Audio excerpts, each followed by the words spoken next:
सलाम वालेकुम, सत श्री अकाल, नमस्कार दोस्तों, स्वागत है आप लोगों का यूएई के नंबर 1 हिंदी समाचार चैनल यूएई समाचार में। अगर आपने घंटी नहीं बजाई है, सब्सक्राइब नहीं किया है तो प्लीज़ सब्सक्राइब करें, घंटी बजाएं, जिससे आप तक पहुंचे आपके लिए आपकी खबरें आपके नंबर 1 हिंदी समाचार चैनल यूएई समाचार पे।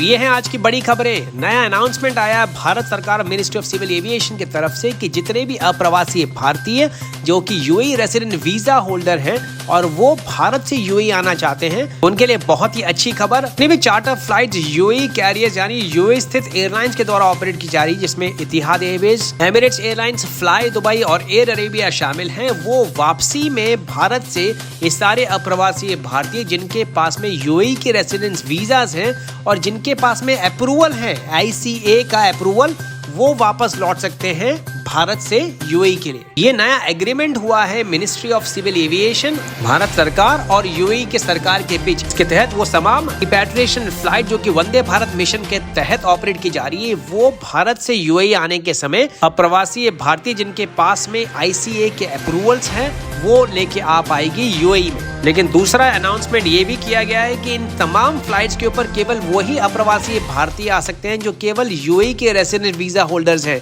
यानी कि दुबई से आने के बाद में वो और दूसरे डेस्टिनेशंस पे नहीं जा पाएंगे।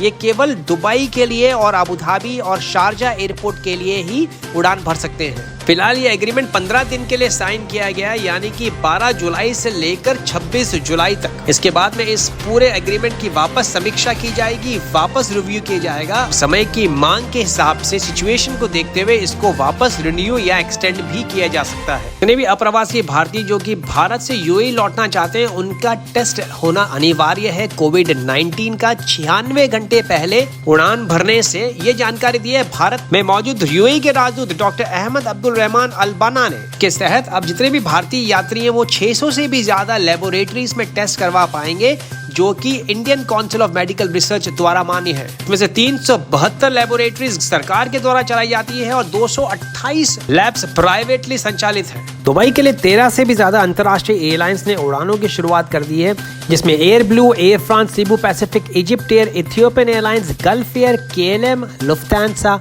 महान Air, Middle East Airlines, PIA, Philippines Airlines, Royal Jordanian के अलावा यूएई स्थित Etihad Airways, Emirates Airlines, Fly Dubai और एयर अरेबिया शामिल है। ये जानकारी दी दुबई मीडिया ऑफिस ने ट्विटर के हवाले से। अबू धाबी स्थित एयर इंडिया एक्सप्रेस ने अपना ऑफिस इलेक्ट्रा सीट से चेंज करके फिलहाल टेम्परेली इंडिया सोशल और कल्चरल सेंटर अबू धाबी जो कि मीना रोड पे मौजूद है वहां पे शिफ्ट कर दिया गया है। ये डिसीजन फिलहाल टेम्पररी लिया गया है क्योंकि भारी भीड़ जमा हो रही थी। अरेबियन ट्रैवल एजेंसी जो कि जनरल सेल्स एजेंट है एयर इंडिया एक्सप्रेस के यूएई में, उनके ऑफिस में इतनी जगह बड़ी ना होने के कारण कोरोना महामारी के चलते सेल्फ डिस्टेंसिंग को फॉलो करने के रूल के कारण काफी लोगों को रोड के ऊपर, गली के ऊपर खड़ा होना पड़ रहा था। इसी के चलते अरेबियन ट्रैवल एजेंसी ने ये रिक्वेस्ट करी आईएससी सेंटर अबू धाबी से कि कुछ समय के लिए उनकी जो जगह है, जो बड़ा हॉल है, वो उनको दिया जाए यूज करने के लिए, जिससे लोगों की दिक्कतें थोड़ी सी कम हो। गौरतलब है कि Vande Bharat mission 4th stage के लिए काफी बड़ी मात्रा में फ्लाइट ऐड ऑन की गई है भारत के लिए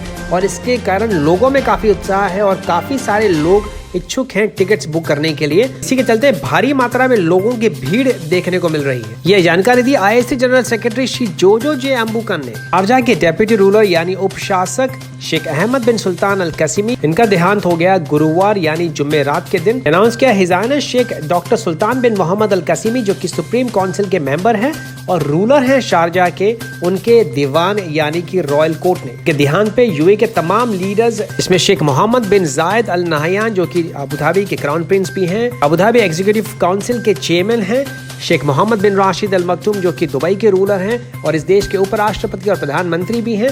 इनके अलावा तमाम यूएई के लीडर्स ने इनके गुजरने पे शोक जताया है। इनके देहांत के बाद 3 दिन का राष्ट्रीय शोक भी अनाउंस किया गया है यूएई में। वो तमाम नवजात शिशु जिनकी पैदाइश भले ही यूएई के बाहर हुई है, लेकिन अगर उनकी माता यानी कि माँ के पास में यूएई के रेसिडेंस वीजा है और आईसीए का अप्रूवल है तो उनको भी यहाँ पे आने के लिए परमिट दिया जाएगा। ये घोषणा की है central authority for identity and citizenship यानी आईसीए ने। आईसीए ने इस बात का भी खुलासा किया है कि जितने भी दुबई रेसिडेंट्स हैं उनको परमिशन लेनी पड़ेगी जीडीएफआरए दुबई से, यानी general directorate of residency of foreign affairs department से। इसका लिंक आप देख सकते हैं यहाँ पे, मैं नीचे भी डिस्क्रिप्शन बॉक्स में लिंक छोड़ रहा हूँ। अपनी तमाम जानकारियां फिलअप करने के बाद में आप अप्लाई कर सकते हैं दुबई के लिए। तमाम वीजा जो एक्सपायर हुई है अप्रैल 1 तारीख के बाद में वो ऑटोमेटिकली मान्य रहेगी दिसंबर 2020 तक। लेकिन अगर वीजा अप्रैल 1 तारीख से पहले कैंसिल की गई है तो उनको नए जॉब के लिए अप्लाई करना होगा और नए वीजा पे आना होगा यूएई। आईसीए अथॉरिटी ने ये भी कहा है कि जितने भी परमिट इशू की जा रहे हैं उनकी वैधता है केवल 21 दिन के लिए, यानी कि इश्यू होने के 21 दिन 21 डेज तक ये वैलिड रहेंगे। अगर किसी कारणवश 21 दिन के अंदर आप नहीं आ पाते हैं तो आप दूसरा परमिट अप्लाई कर सकते हैं, ये भी जानकारी दी है आईसीए ने। आईसीए ने ये भी कहा है कि अगर आपको परमिट मिला है अबू धाबी के लिए, रासल खेमा के लिए, शारजा के लिए, तो आप यूएई के तमाम एयरपोर्ट्स में दुबई को मिला के आप कहीं से भी फ्लाइट ले सकते हैं, यूएई के किसी भी एयरपोर्ट से एंट्री कर सकते हैं। तो ये थे अब तक के मुख्य समाचार। अगर आपने चैनल सब्सक्राइब नहीं किया है अभी तक तो चैनल सब्सक्राइब करें, नीचे लाल रंग का बटन दबाएं और पास में लगी हुई घंटी जरूर दबाएं जिससे सबसे पहले पहुंचे आप तक सारे नोटिफिकेशन यूएई के तमाम समाचार और खबरों के लिए। मैं विजय चौधरी लेता हूं आपसे इजाजत। मैं मिलूंगा कल नए ताजा समाचारों के साथ। तब तक रखें अपना ख्याल, तंदुरुस्त रहें, स्वस्थ रहें। मां सलामा, सत श्री अकाल, शब खैर, नमस्कार।